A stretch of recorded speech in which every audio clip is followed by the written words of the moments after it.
আপনাদের ন্যায্য অধিকারটা কি? ন্যায্য অধিকার কি আমাদের? আপনারা কি কি কি দাবি নিয়ে এখানে দাঁড়াইছেন? আমাদের দাবি হলো, সেটা আমি বলতে পারি না, দুঃখিত ভাই।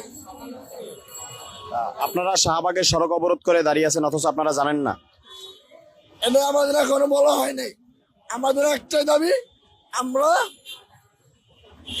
আমাদের যে ন্যায্য অধিকার, এই অধিকারের জন্য আমরা দাবি। আমরা কেন শাহবাগের বলেছিলেন, আপনি তো বলেছেন শাহবাগের মোড় কেন আমরা ঘিরাও করে, আমরা কেন উদ্ধার করে আসি, কেন আমরা এসব করতেছি? আমাদের নিশ্চয় অধিকার আমার চাই, এবং আমি নিজে আহত হয়েছি এবং আমার বোন শহীদ হয়েছে। আমরা আমাদের কার্ড পাইনি এখনো। আপনাদের ন্যায্য অধিকারটা কি? ন্যায্য অধিকার কি আমাদের? আপনারা কি কি কি দাবি নিয়ে এখানে দাঁড়াইছেন? আমাদের দাবি হলো, সেটা আমি বলতে পারি না, দুঃখিত ভাই। আপনারা শাহবাগের সড়ক অবরোধ করে দাঁড়িয়ে আছেন অথচ আপনারা জানেন না? এটা আমাদের এখনো বলা হয় নাই। আমাদের একটাই দাবি, আমরা আমাদের যে ন্যায্য অধিকার, এই অধিকারের জন্য আমরা দাবি। সেই অধিকারটা কি? সেই অধিকারটা আমি এখন বলতে পারবো না ভাই। আমি